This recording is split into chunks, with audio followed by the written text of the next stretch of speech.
Reverse का है, ये कैरेक्टरिस्टिक रिवर्स ब्रेकडाउन का है, ये समझा ना? रिवर्स बायस जेनर डायोड यहाँ काम करता है, फोटो डायोड यहाँ काम करेगा, डिफरेंस समझा तुमने? तो फोटो डायोड में तुम वहां तक नहीं जाओगे जब तक उसका ब्रेकडाउन नहीं होता है ना, तो तुम्हें उसके पहले तक ही अपने डायोड को काम कराना है, तुम उसको रिवर्स में कनेक्ट करोगे। So if you look at the diagram, हमारा डायग्राम है P के साथ नेगेटिव है, N के साथ पॉजिटिव है, देख लिया? और तुम अब करंट को फ्लो करवाओगे by having the light falling on the junction. तो तुम जंक्शन के ऊपर डायरेक्टली लाइट गिराओगे, कुछ समझा? तो जंक्शन पे लाइट गिराओगे ना, तो लाइट की फोटोन की एनर्जी वो जंक्शन के चार्जेस के ऊपर जाएगी, that is on the depletion level. तो वहां पे इलेक्ट्रॉन्स एंड होल के पेयर कॉम्बिनेशन बनेंगे और करंट फ्लो होना स्टार्ट होगा। तो जितनी इंटेंसिटी बढ़ती जाएगी उतनी अमाउंट ऑफ एनर्जी वहां पे ट्रांसफर होगी, एंड करस्पॉन्डिंगली करंट आपका क्या होगा, बढ़ेगा। ये भी आप आगे पढ़ोगे, the intensity is directly proportional to the number of photons. Okay, तो आपके पास ये सिंबल है, आई थिंक सिंबल भी मतलब it is very much similar to PN junction, the only change is 3 arrow बनाने हैं ऑन दिस टू मतलब emphasise कि वो लाइट गिर रही है। एलईडी का सेम सिंबल, सिर्फ एरो उल्टे होंगे, बिकॉज उसका नाम है लाइट एमिटिंग डायोड, तो लाइट के एरो ऊपर होनी चाहिए। फोटो डायोड में लाइट की वजह से करंट का कंडक्शन होगा, ये समझ में आया? अच्छा, दूसरा फोटो डायोड के यूज कहां पे? ओके, तो फोटो डायोड का सबसे मेजर जो यूज है वो है बर्गलर अलार्म। ओके, सबसे ज्यादा यूज कहां पे? Burglar alarm. आपने हॉलीवुड या बॉलीवुड में वो हेस्ट मूवीज देखे होंगे या series high school, happy new year, जिसमें जो एक बेंचमार्क सेट किया कि इसके ऊपर फिर मनी हाइस्ट बनी है ना, तो उसके ऊपर टॉम क्रूज ने बोला कि मैं अपना मिशन इम्पॉसिबल बनाता हूं। ओके, नाउ ये सारे मूवीज में एक कॉमन एक सारी मूवीज में कॉमन थिंग ये है कि एक सेफ होता है जिसको आपको ब्रेक करना है, और सेफ के पहले अलग अलग लेवल्स के है ना अलार्म सिस्टम होती है, जहाँ पे सबसे ज्यादा जो फेमस है, जो स्कूप भी बहुत सारे हैं इसमें, कि आपके पास वो लेजर सिस्टम और पता नहीं होता कि वो एक्टिवेटेड है या नहीं, है ना? तो जो मेन वहाँ पे हीरो होगा ना, वो आके कुछ तो स्प्रे करेगा, तो स्प्रे करेगा तो वहाँ पे उसको पता चलेगा। हाँ, that's actually nothing but the system of photo diodes. Okay, foreigners अपने घर के एंट्री जहाँ पे पॉइंट होता है वहाँ पे ये बर्गलर अलार्म सिस्टम लगाता है फोटो डायोड का। मेनली होता ऐसा है कि जो इनका डोर होता है ना, डोर वहाँ पे ऊपर इनविजिबल रेज होते हैं जो ऑफिस में मैंने नहीं की, और नीचे पूरा तुम्हारे सेंसर्स होंगे। सो जब तुम जाओगे ना तो तुम्हें देखा होगा अगेन मूवीज में या सीरीज में साइड में पैनल होता है, याद है आपको? इस पैनल को वो एक्टिवेट करके बाहर निकलते हैं और फिर डोर बंद होता है। Once they close the door, after एक टाइमर सेट होने के बाद वो एक्टिवेट हो जाएगा। अगर तुम एंटर करे, मान लो कि जो बंदा है जिसका घर है वो वापस एंटर करे, तो उसको आके वापस उसको डीएक्टिवेट भी करना है, क्योंकि उसके लिए you have again timer of 30 second, जो भी उनका टाइम होगा। अगर वो भी नहीं हुआ ना तो डायरेक्ट अलार्म जो होता है वो रिंग होता है इन द 911 या जो उनका होगा वहां पे, समझा? बेसिकली फंडा सिंपल है, अगर लाइट गिर रही है तो हो क्या रहा है, light is directly falling on the photo diode, तो photo diode is sensing the light, तो it is converted into what, electrical energy, that is वो क्या बन रहा है, करंट, और करंट वो डायरेक्टली किसको स्विच ऑन मतलब किसको दे रहा है, वो अलार्म को दे रहा है। समझ में आया? अब क्या होगा, अगर तुमने बीच में से उसको ऑब्स्ट्रक्ट किया, तो मैंने इसको लाइट को बंद कर दिया, लाइट बंद किया तो टेक्निकली करंट जनरेशन कम हुआ, करंट जनरेशन कम हुआ तो वो जो अलार्म होगा वो डायरेक्टली ऑन होगा। That's the way it works. It's a very simple system. आप भी आगे जाके ऐसा कुछ क्रिएट कर सकते हो, ये इतना डॉक्यूमेंट। ओके, दूसरा फोटो डायोड का जो मैंने बताया मैं रिवर्स बायस पे काम करता है, ये डायग्राम है, ये वाला this is the diagram. Okay, next after photodiode we have another diode नहीं बोलेंगे, डिवाइस बोलेंगे जो पीएन जंक्शन से बनता है, जिसको हम बोलते हैं सोलर सेल। ओके, कितने लोगों ने सोलर सेल देखे? सोलर सेल सबने देखे? ओके, कितने लोगों ने नहीं देखे? सच में पैनल देखे, सोलर पैनल। तो आई थिंक सोलर सेल पकड़ो या सोलर पैनल पकड़ो, पैनल तो सबने देखेंगे मैक्सिमम लोगों ने। ओके, नाउ मुंबई में अगर हम बात करें, ज्यादा करके सोलर पैनल का जो यूज होता है वो पानी को गर्म करने के लिए होता है। ओके, हम लोग ट्राई कर रहे हैं कि पूरी की पूरी बिल्डिंग को हम सोलर पावर बना दें, but then there is a major problem. Can you tell me what is the major problem with the solar cell और सोलर पैनल? तीन चीजें बोलते हैं, कॉस्ट डेफिनेट 100%, वेदर तो है, मेंटेनेंस एक है, बहुत ज्यादा हाई मेंटेनेंस मांगता है, एंड मोस्ट इम्पोर्टेंटली जगह।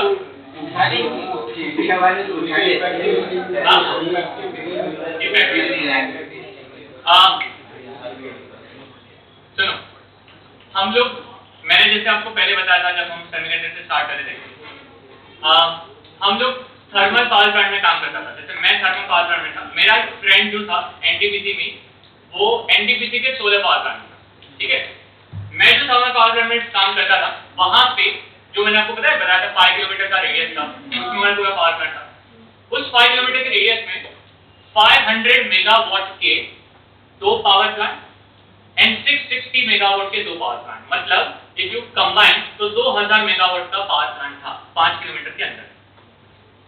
और मेरा फ्रेंड जो सोलर पावर प्लांट में काम करता था, उसका रफली 10 किलोमीटर से 15 किलोमीटर का रेडियस में 5 मेगावाट का सोलर पैनल का पावर प्लांट।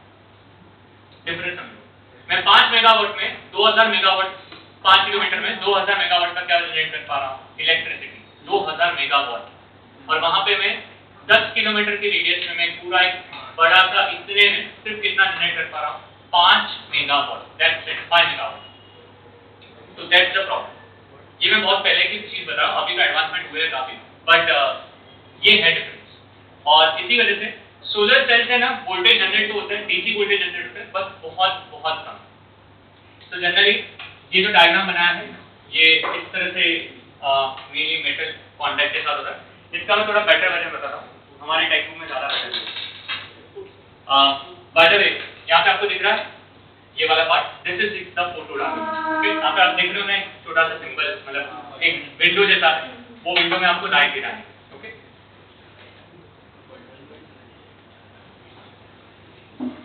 ये आपका सोलर सेल। सोलर सेल का दूसरा नाम है photovoltaic cell. Okay, solar cell को तुम कोई भी बायस नहीं दोगे, याद रखना, you are not going to give you any bias, because वो खुद सेल है। समझा? बाकी सब डायोड, ये अकेला है, वो क्या है, सेल, तो वो वोल्टेज खुद प्रोवाइड करेगा। समझ में आ रहा है? तो सोलर सेल के अंदर क्या क्या चीज है, तो यहाँ पे कॉन्टैक्ट है, नीचे भी आपके पास रियर कॉन्टैक्ट होगा, ऊपर आपके पास एंड साइड का छोटा सा है ना सबस्ट्रेट होगा, और उसके नीचे तुम्हारे पास पूरा बेस होगा, जो किसका होगा, आपका पी साइड का। And side is very less, और ऊपर कौन सा आपके पास, पी साइड। इसका वाइस वर्सा भी पॉसिबल है।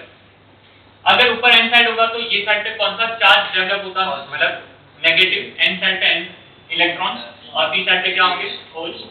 इसकी वजह से यहाँ पे ना धीरे धीरे करके अगर आप सनलाइट को गिराते जाओगे तो चार्ज डिपॉजिट होते जाएंगे, ऊपर की तरफ नेगेटिव, नीचे की तरफ पॉजिटिव, और देन इन दोनों के बीच में चार्ज डिपॉजिशन की वजह से पोटेंशियल डिफरेंस क्रिएट होगा, एंड माइन्यूटली यहाँ का पोटेंशियल डेवलप होगा। यहाँ पे दो तरह की चीज होती है जो बहुत कॉमनली पूछी जाती है। सबसे पहला जिसको हम बोलते हैं open circuit voltage, and second जिसको हम बोलते हैं short circuit current. Open circuit voltage का मतलब है we are not going to connect RL and we are just going to measure कि अगर मैं यहाँ पे और यहाँ पे एक प्रोब लगाऊं तो कितना वोल्टेज होगा। शॉर्ट सर्किट करंट का मतलब होता है कि हम यहाँ पे आरएल हटाएंगे अगेन, एंड हम उसको किसके साथ कनेक्ट करेंगे, एक वायर के साथ, और उस वायर के साथ एक एमीटर कनेक्टेड होगा। तो हम चेक करेंगे कि मैक्सिमम कितना करंट प्रोड्यूस कर सकता है, और अगर ये मैक्स के बीच में अगर हम कोई ग्राफ प्लॉट करें, देन इनका जो ग्राफ बनता है वो ऐसा कुछ बनता है। अगर आप देखोगे तो ये वाला ग्राफ, ओके, ये ग्राफ में, ये वाला ग्राफ में ये वाला है open circuit voltage, that's the maximum voltage. यहाँ पे देख पा रहे हो अराउंड 20 वोल्ट के आसपास लिखा है, और ये वाले को क्या बोलेंगे, शॉर्ट सर्किट करंट, जो रफली लिखा हुआ है 5 milliampere. This is mainly the graph. Solar cell again मैंने बोला वैसे इसमें कोई भी बायस प्रोवाइड नहीं करेंगे, ऑल्सो इसके लिए जनरली कोई स्पेसिफिक डायग्राम नहीं है। डायग्राम मतलब द सिंबल, जैसे हमने पीएन जंक्शन डायोड का सिंबल दिया था, है ना, इसका सिंबल एज ऑफ नाउ ना एनसीईआरटी में दिया है, ना इसमें दिया है आपका टेक्स्ट। सो सिंबल जैसा ऐसा कुछ नहीं है। ओके, बाकी यहाँ पे अलग अलग चीजें बताई है कि सोलर सेल के बैंड गैप कितने होते हैं। एनसीईआरटी में इतना डिटेल में नहीं दिया, हमारे टेक्स्ट में थोड़ा ज्यादा डिटेल में दिया। The last is LED. LED का नाम है mainly light emitting diode. Okay, light emitting diode सबने देखा होगा। आई डोंट थिंक कोई भी ऐसा होगा जिसने एलईडी नहीं देखा। ओके, अभी दिवाली भी आएगी तो आपके घर पे वो जो लाइट लगेगी है ना, अगर आपको सबको याद होगा, इनिशियली जो टीवीज और आपके कंप्यूटर्स होते थे वो डब्बे वाले होते थे। So they used to have a CRT inside that, that is cathode ray tube, है ना। इसलिए इसको आगे एक वर्ड भी यूज करते थे CRO, cathode ray oscilloscope। Oscilloscope is nothing but जिसके अंदर आप हार्ट बीट देखते हो, दैट्स CRO। अंडरस्टैंड? आपका जो वेवफॉर्म आता है ना, आपका हार्ट बीट का वेवफॉर्म कैसे आता है? ऐसा आता है। सो वो जो पल्स है ना, वो मेजर करने के लिए तुम्हारे पास कोई डिवाइस होना चाहिए, that again electronic device. Okay, ये सारी चीजें बायो मेडिकल इंजीनियर्स पढ़ते हैं, वो डिवाइस भी वो लोग बनाते हैं। तो अगर बायोमेडिकल में इंटरेस्ट है तो इलेक्ट्रॉनिक्स के साथ ये सब का आइडिया होना चाहिए। अच्छा, मैं इसके लिए बोल रहा था, इनिशियली वो जो डब्बे थे ना उसमें कैथोड रे ऑसिलोस्कोप होता था। धीरे धीरे करके हमने क्या करना चालू करा कि हमने उस डब्बे को कम करना स्टार्ट किया। So we started and we developed a system called as LCD. तो हमारे पास है लिक्विड क्रिस्टल डिस्प्ले, सुना होगा आपने ना। तो एलसीडी डेवलप किए, बट देन वी अंडरस्टैंड कि एलसीडी से भी बेटर कुछ हो सकता है एंड हमने डेवलप किया एलईडी।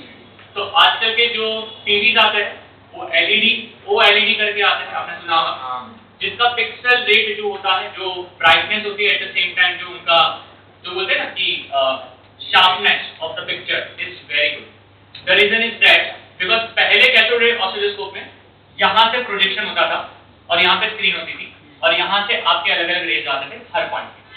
अब क्या होता है कि मान लो कि मेरा इतना स्क्रीन है तो हर पिक्सल के पीछे एक छोटा एलईडी होता है। तो जस्ट इमेजिन तो कितनी जबरदस्त ब्राइटनेस होती है। तो कलर का आपका जो रेट है वो बहुत सही से आए, क्योंकि यू हैव हर पिक्सल के पीछे एक छोटा छोटा एलईडी, जिसकी वजह से आपका picture will become much better. Light emitting diode में अलग अलग तरह के एलईडी कैसे जनरेट किए जाते हैं, by changing the band gap between the आपका कौन सा कंडक्शन बैंड एंड कौन सा वैलेंस बैंड। अगर तुम ये कंडक्शन बैंड और वैलेंस बैंड के फॉरबिडन एनर्जी गैप को चेंज करो तो ही आपका अलग अलग कलर का लाइट मतलब जनरेट होगा। सो पहले एलईडी किस में कनेक्टेड करा जाता है, तो आंसर है फॉरवर्ड बायस। सो रिकॉल करते हैं, सबसे पहले हमने पढ़ा था जीरो डायोड, किस में कनेक्ट करा जाएगा? रिवर्स बायस एंड कहां पे वर्क करेंगे? ब्रेकडाउन। फिर हमने क्या पढ़ा? फोटो डायोड, वो किस में कनेक्ट करेंगे? रिवर्स बायस, वो ब्रेकडाउन में काम नहीं करेगा। तीसरा कौन सा है? सोलर सेल, उसमें बायसिंग की जरूरत नहीं है। और चौथा अभी क्या पढ़ा रहा हूं? एलईडी, उसको किस में कनेक्ट करोगे? ठीक है, चारों की ग्राफ ऐसे दिमाग में फिट कर लो। ये ग्राफ पूरा ग्राफ अगर कोई बनाए ना ऐसा वाला, ये पक्का है पीएन जंक्शन डायोड का। ये किसका ग्राफ होगा? PN junction. अगर तुम डिनर का देखो तो डिनर का ग्राफ ये होगा। अगर तुम फोटो डायोड का देखो तो फोटो डायोड का ग्राफ ये होगा। अच्छा, ऐसे तीन ग्राफ क्यों बनाते हैं? अलग अलग इंटेंसिटी में, ठीक है। इंटेंसिटी I1 ये है, I2 ये है, I3 ये है एंड सो ऑन। अच्छा, चौथा इसके बाद मैंने कौन सा बोला आपको? Solar cell. तो सोलर सेल का जो मैंने ग्राफ बनाया था वो ऐसे बना था, याद है? इसको मैंने यहाँ पे VOC नाम दिया था, इसको मैंने नाम दिया था ISC। VOC को बोला था ओपन सर्किट वोल्टेज, ISC को क्या नाम दिया था? Short circuit current. अच्छा, ये ग्राफ हमारे टेक्स्ट बुक में बनाया हुआ है।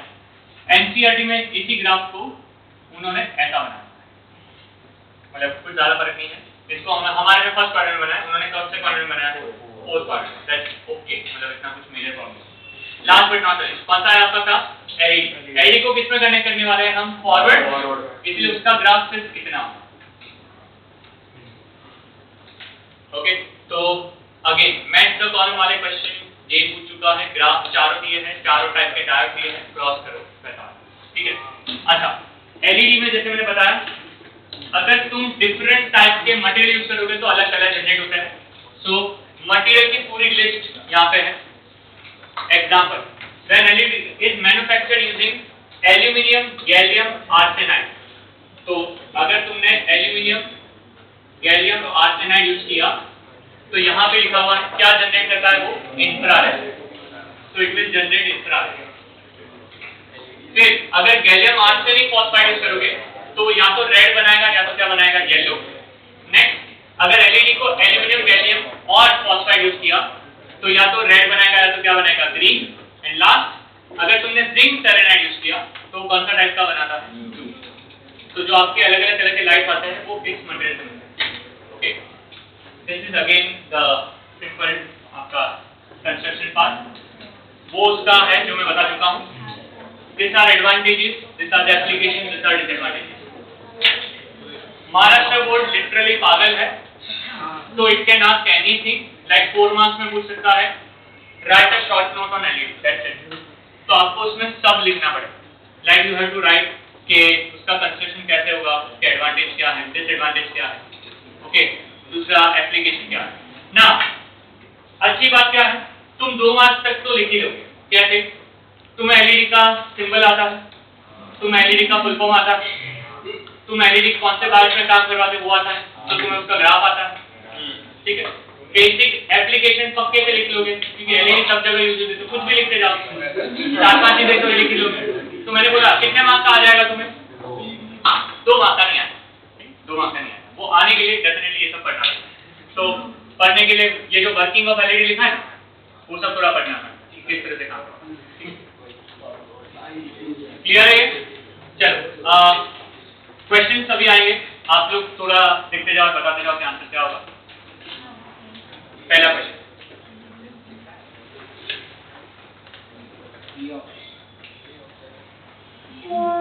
if in a PN junction a square input signal of 10 volt is applied as given, what should be the output across R?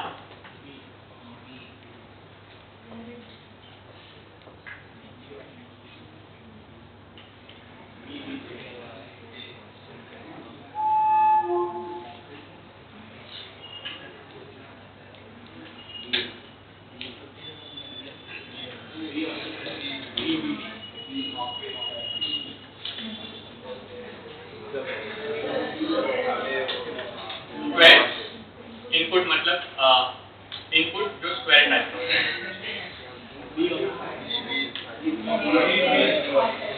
Square input का मतलब आजा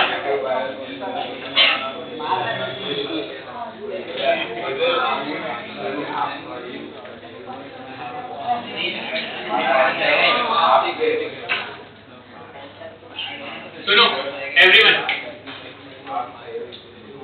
4 टाइप के वेवफॉर्म, सुनो 4 टाइप के वेवफॉर्म याद करो। Waveform 1 square, waveform 2 triangular, waveform 3 sawtooth, waveform 4 sinusoidal.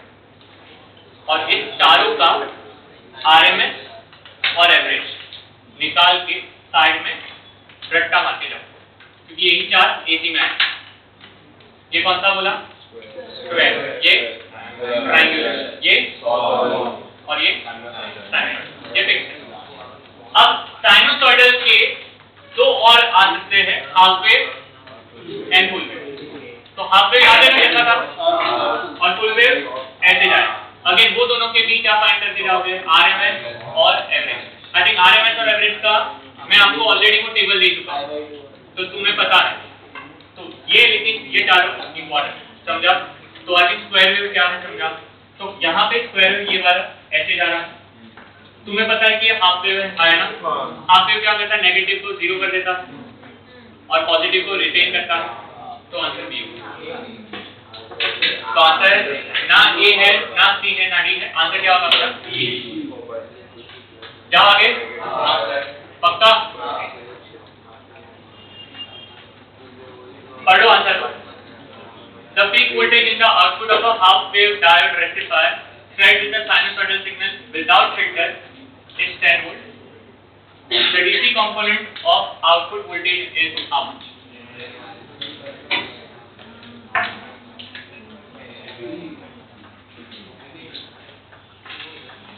इसमें दो पॉसिबिलिटी है। पहला, या तो तुम्हें याद ही हो आंसर, जैसे मुझे याद। दूसरा, या तुम्हें डिराइव करना पड़ेगा, है ना। B is the correct answer because half wave में Vm/5 है और फुल वेव में 2Vm/5 है। तो हाफ वेव में आंसर क्योंकि Vm/5 है, इसलिए आंसर 10/5। ये समझ में आया? पक्का?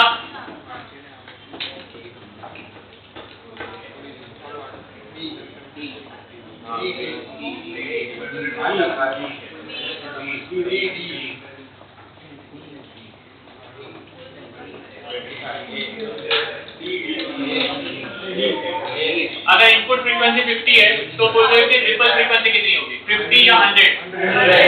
दिखा था, डबल होता था। ठीक है, तो it is going to be 100।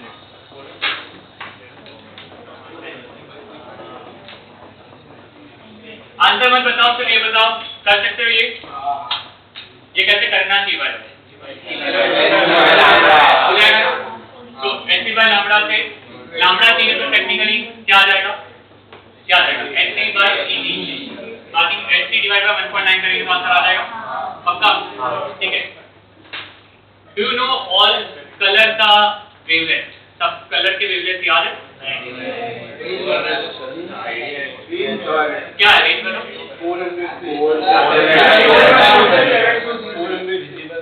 Okay, तो सही है।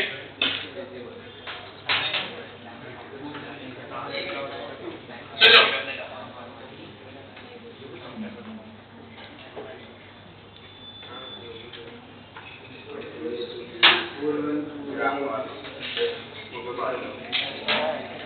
चेक करो कहां से कहां तक लिखा है मैंने? 400 से 700।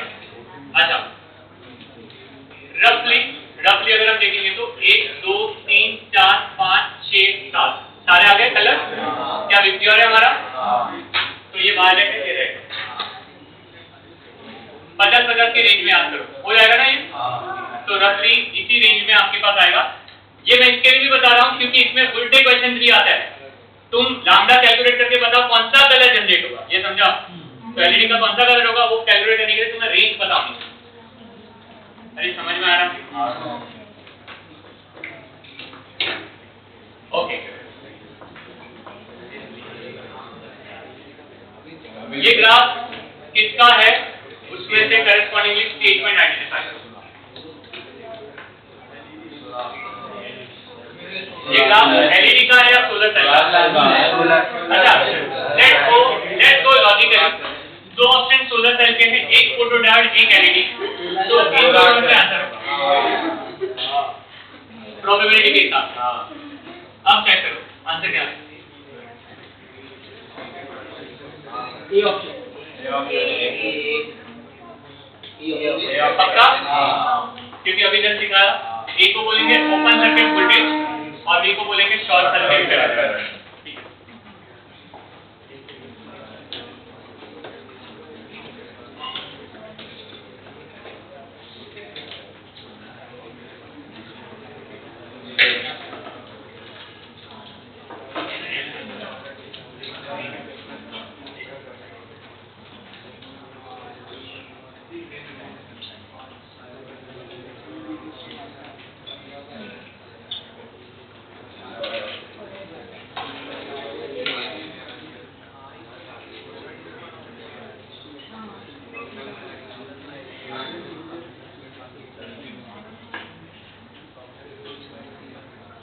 आंसर आया तो बताना।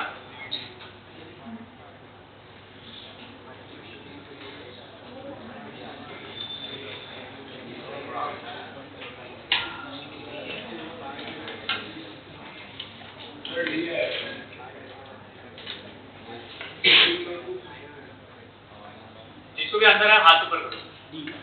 डी।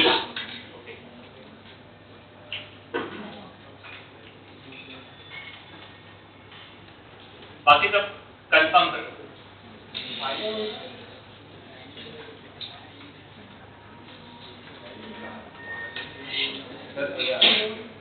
एक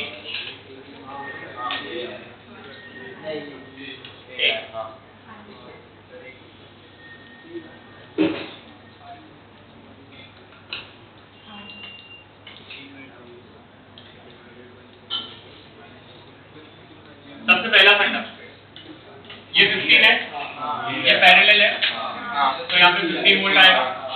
15 को 1 से डिवाइड करेंगे तो यहाँ पे आएगा 15 मिली एम्पीयर। ये 20 है, ये 15 है, तो यहाँ पे पाई आएगा। तो पाई को 250 से डिवाइड करेंगे तो आंसर आई थिंक 20 आ गया। और 20 में से 15 गया तो यहाँ पे पाई लिया। ऑप्शन ए था।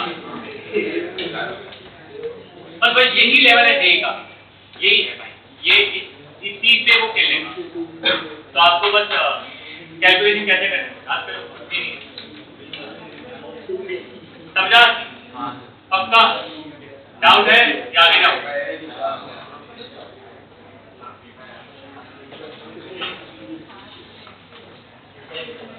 इसको स्किप करो। इसका answer sinusoid is used for amplification, rectification, stabilization.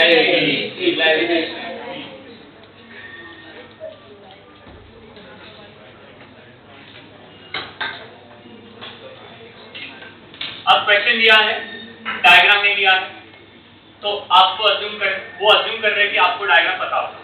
समझ में आया? तो चेक करो। A zener diode with 5 volt zener voltage is used to regulate an unregulated DC input voltage of 25 for a 400 resistor connected in series.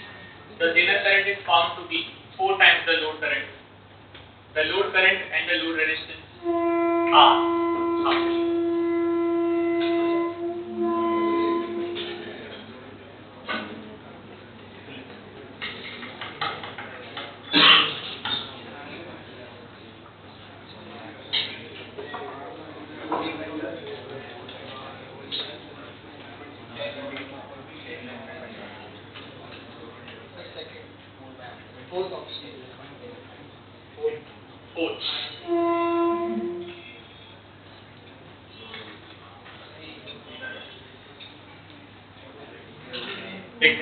बाकी किसी और का क्या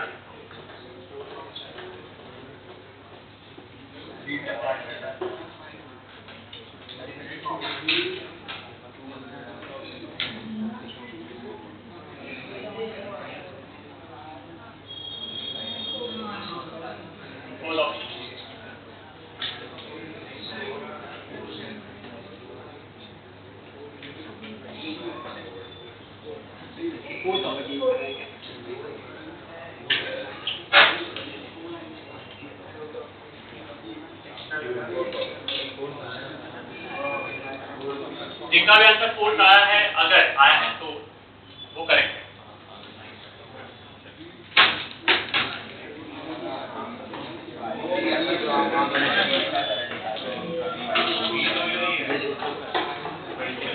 अच्छा, by the way fourth option कैसा आएगा?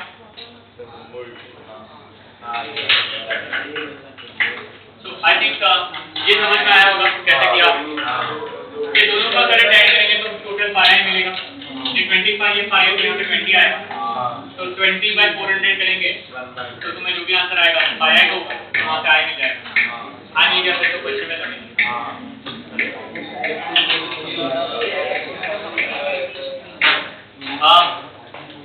समझा ना क्या किया?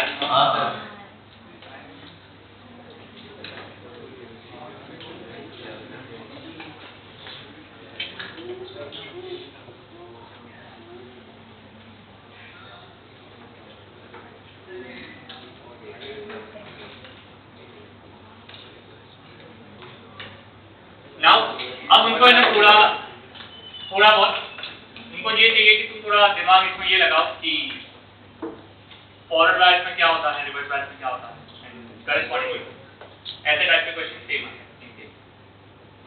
सोच के बताओ।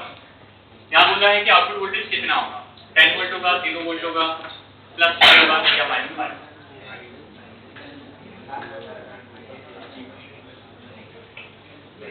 जीरो।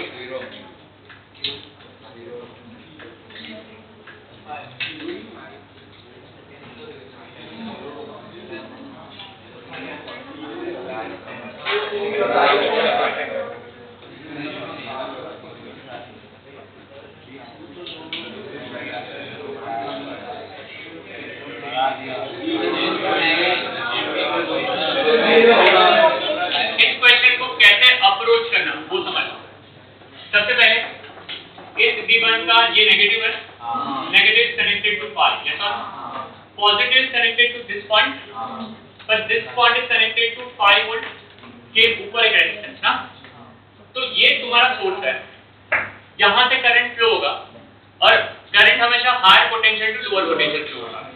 सो करंट है एक्चुअली में ऐसे फ्लो करने का ट्राई करेगा। इस टर्मिनल को अभी भूल जाओ अभी के लिए, ठीक है, क्योंकि ये तो सिर्फ पूछ रहा है कि इस पॉइंट पे वोल्टेज कितना है, तो अभी के लिए भूल जाओ। अब इसके पास दो रास्ते हैं, या तो ऐसे जा सकता है या तो सीधा जा सकता है। अब दिक्कत क्या होता है, जब ये 5 वोल्ट में से यहाँ पे जाएगा तो इसमें कुछ तो ड्रॉप होगा, कितना ड्रॉप होगा वो मुझे नहीं पता, पर कुछ डेफिनेटली 5 से कम होगा। तो जो भी आंसर आएगा वो यहाँ से लेस देन 5 होगा। Now this less than 5 and this is 5, सो ये रिवर्स बायस हुआ, तो ये तो चला गया। अब ये अगर आप ध्यान से देखोगे तो कॉमन सेंस है कि ये 0 पे है, तो टेक्निकली ये डायरेक्ट फॉरवर्ड बायस होगा, तो पूरा करंट खींचेगा। अरे समझा? तो मतलब यहाँ से आंसर जो भी आएगा वो 5 वोल्ट में से यहाँ पे ड्रॉप होके फिर आएगा ना। अरे समझा? तो पूरा का पूरा करंट ऐसे भी होने वाला है। तो अगर हम अज्यूम करें कि यहाँ पे ऑलमोस्ट पूरा ड्रॉप हो गया तो यहाँ पे आउटपुट में कुछ बचेगा नहीं, तो आंसर हो जाएगा 0। तो रफली 0 इतना करेगा ऑप्शन बिकॉज 5 में से कुछ तो ड्रॉप होने ही वाला है, और जनरली हम यहाँ पे इस तरह से कनेक्ट करेंगे कि सो दैट आउटपुट रफली 0 के पास भी होगा। 0.3 भी हो सकता है, 0.7 भी हो सकता है, try to understand, but 0.3 and 0.7 is considered as how much? 0। इसलिए आंसर कितना कंसीडर करेंगे? 0। ये समझ में आया?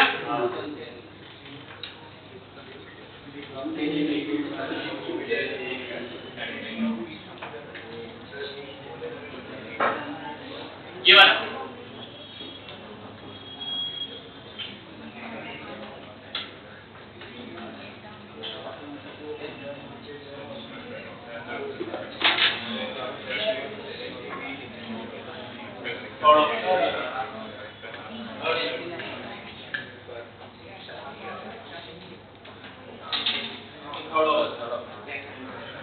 थर्ड ऑप्शन कैसे? थर्ड ऑप्शन जिसका सिग्नल वोल्टेज 4 दिया वो यहाँ पे कनेक्ट किया, 4/400 करके अपना आंसर क्या दिया? 10। पक्का?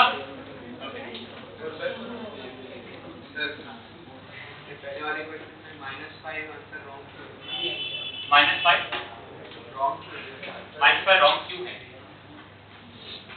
कोई रेजिस्टेंस इतना ज्यादा ड्रॉप नहीं कर सकता कि वो माइनस पे लेके जाए।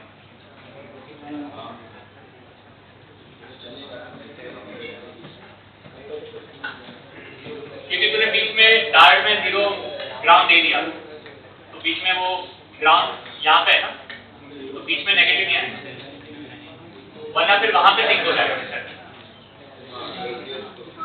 अगर ये नेगेटिव हो गया गलती से भी तो यहाँ पे करंट रुक जाएगा, तो वो तो ही नहीं देता, ये सप्लाई नहीं करेगा। रेफरेंस पॉइंट यहाँ पे तुम्हारा करंट फाइनली यहाँ पे एंड होगा, तो यहाँ से जाएगा, तो नेगेटिव नहीं हो सकता।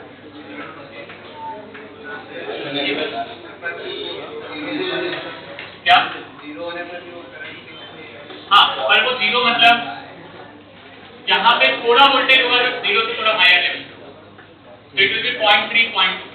क्या होता है जब लॉजिक गेट में बात करते हैं, when we say 0 that means the range 0 to let's say 0.7, मतलब अगर कोई भी वोल्टेज इतना आया ना आउटपुट में, मतलब we consider that as logic gate, and if we consider 1 then 1 का मतलब होता है 4.3 to 5, इसके बीच में कोई भी वोल्टेज आया that is considered as 1, है ना? तो that's how it works।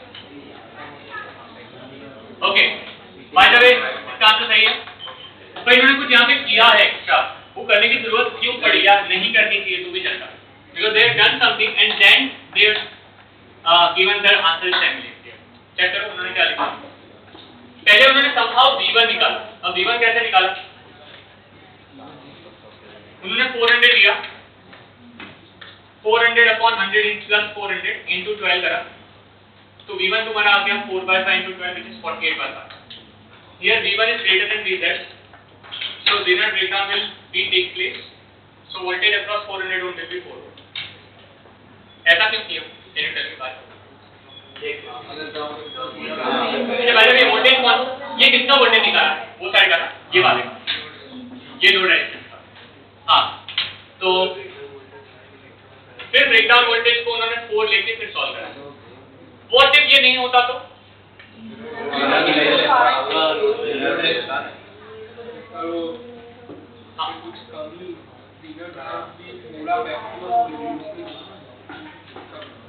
मतलब ये जो चेक नहीं करते, जैसे हमने तो चेक नहीं किया ना, हम तो आंसर लेके आ गए और वो सही भी आ गया, सही है ना।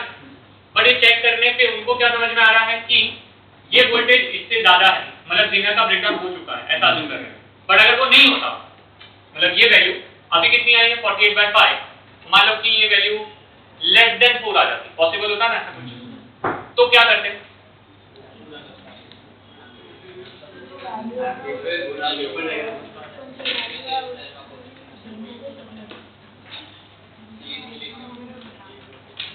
क्योंकि उनको मेनली करंट चाहिए, आया ना।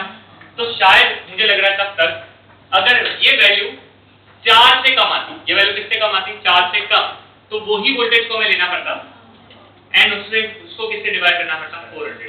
Do you understand now? क्योंकि तब डिनर डार्ट का ब्रेकडाउन नहीं हुआ होता। समझा मैंने क्या बोला? देखो, डिनर डार्ट का ब्रेकडाउन कौन से पॉइंट पे हो रहा है, 4। तो अगर 4 के ऊपर चले गए तो ब्रेकडाउन हो चुका है, और अगर ब्रेकडाउन हो चुका है मतलब अब वो ये 4 वोल्ट को फिक्स रखेगा, और 4 को फिक्स रखेगा मतलब कि यहाँ पे भी वोल्टेज कितना मेंटेन करेगा, 4। पर जब तक ये नहीं होता तब तक ये वोल्टेज धीरे धीरे बढ़ता रहेगा। तो अगर 4 से कम हुआ, लेट्स से 3 हुआ, तो तुम्हें 3/400 लेना पड़ेगा टू गेट द करंट। तो क्या सीखा इस क्वेश्चन से? पहले हमेशा चेक करके रखो कि if the output voltage is greater than which voltage, the zener voltage. अगर जेनर वोल्टेज ज्यादा हुआ तो सेम, नहीं हुआ तो वो वोल्टेज को लेके सॉल्व करेंगे।